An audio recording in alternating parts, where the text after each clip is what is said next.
Now, the founder of the Ming Dynasty, his name was Zhu Yongzhang.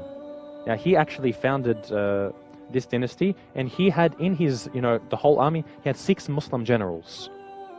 Now, of course, putting a general of the army is a very sensitive position.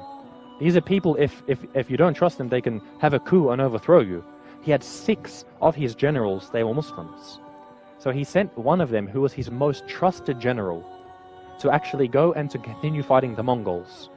As we know, the Mongols, they started to attack China again, so the Chinese, they built the Great Wall of China. I'm sure most of us have seen, this long wall which snakes through the mountains. Yeah, this massive structure, it was actually built to keep the Mongols out. And who did he trust with defending this? One of the Muslim generals. His name was Lan Yu. Lan Yu, he was a Muslim general, and he was the most trusted. The emperor, Zhu Yongzhang, he actually trusted him above all of the other generals, this Muslim.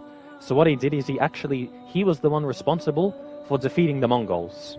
He made sure that they weren't going to ever invade China again. So you can understand, this emperor, he's going to be very thankful to the Muslims.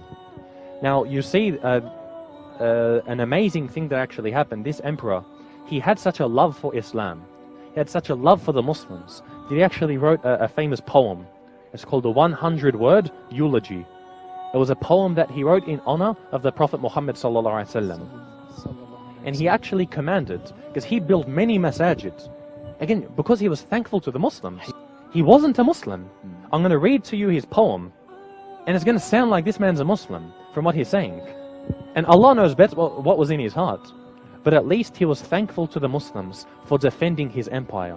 He trusted them, he kept them close. So he wrote what's called the 100-word eulogy. I'm going to read this to you, inshallah. Just listen to the beautiful words. This is written by a Chinese emperor, one of the most powerful men in the world at that time, writing a poem about the Prophet Muhammad sallallahu alaihi wasallam. So he said, I'll tell you how it was written first. It's written 4 Chinese characters at a time. And each line is made up of 4 Chinese characters. So he said, since the creation of the universe, God had already appointed this great faith-preaching man. From the West he was born and received the Holy Scripture, a book made of 30 parts, meaning the 30 juz of the Quran, to guide all of creation, the master of all rulers, the leader of the holy ones, with support from the heavens to protect his nation, with 5 daily prayers, silently hoping for peace, his heart directed towards Allah, giving power to the poor, saving them from calamity, seeing through the unseen, pulling the souls and the spirits away from all wrongdoings, a mercy to the worlds, transversing the ancient majestic path, vanquishing away all evil, his religion pure and true, Muhammad, the noble and great one.